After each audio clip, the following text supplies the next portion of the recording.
La Russie va-t-elle entrer dans une guerre des prix? Dr Thierry Brosse nous rejoint par téléphone aujourd'hui pour discuter cette question.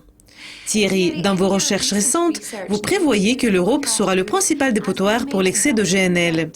Pourriez-vous nous parler plus sur cette conclusion? Depuis le début de cette année, nous avons entendu dire que, comme il y a peu de demande en Asie pour le gaz naturel liquéfié, il n'y a pas de demande aux États-Unis. La seule destination pour l'offre excédentaire de gaz naturel liquéfié, c'est l'Europe, car on peut le faire sur le marché européen à des prix au comptant européens. Et c'est ce qu'on observe, mais cela n'a pas atteint de dimensions énormes. Nous obtenons près de 11 milliards de mètres cubes de GNL de plus cette année par rapport à l'année dernière, ce qui représente moins de 3% de la demande annuelle. Mais cela devrait augmenter au cours des prochaines années en raison de ce que l'approvisionnement en gaz naturel liquéfié est en hausse.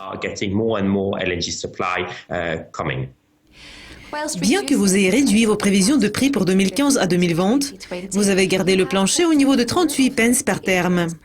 Qu'est-ce qui va empêcher la Russie d'entrer dans une guerre des prix? Quels sont les risques au meilleur de vos scénarios? Ce que nous observons, c'est que la demande est très faible en Europe, même si nous avons eu une augmentation de la demande de gaz en raison de températures plus froides au premier trimestre de cette année par rapport à la même période de l'année dernière qui était assez chaud. Comme je l'ai déjà dit, nous recevons plus de GNL et par conséquent, l'équilibre offre-demande est plus détendu. Par conséquent, les prix devraient encore baisser.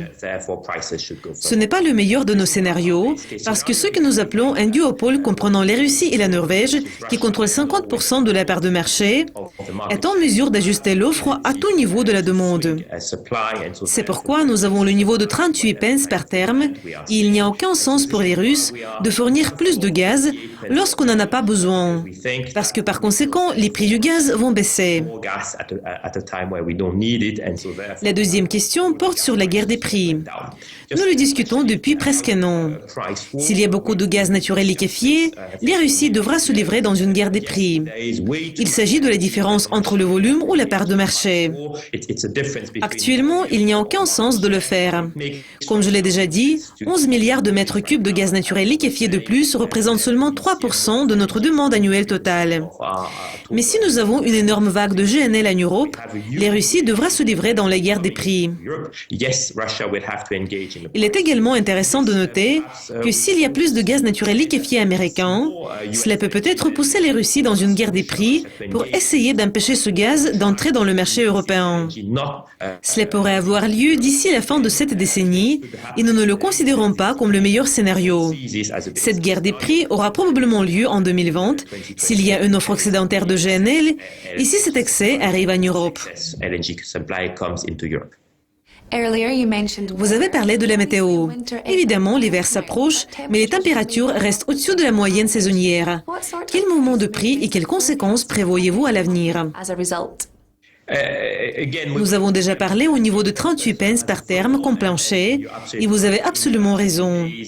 Ces derniers jours, les prix ont chuté parce que nous sommes bien au-dessus de notre température moyenne saisonnière dans toute l'Europe. Si cela se poursuit, il existe un risque que l'excès de l'offre et la demande faible vont mener à une baisse des prix du gaz. Mais heureusement ou malheureusement, selon le côté de l'équation, une vague de froid est à venir. Le week-end devrait être plus froid et donc la croissance de la demande est à l'avenir. Par conséquent, je pense que notre plancher de 38 pence va se maintenir au moins pour les prochains trimestres.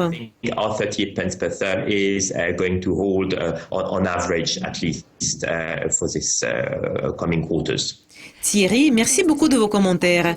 C'était un plaisir. Merci d'être avec nous. Restez à l'écoute de Dukascopy TV pour apprendre plus de mises à jour, de nouvelles et d'interviews sur les produits de base. Mais pour le moment, au revoir. Bye for now.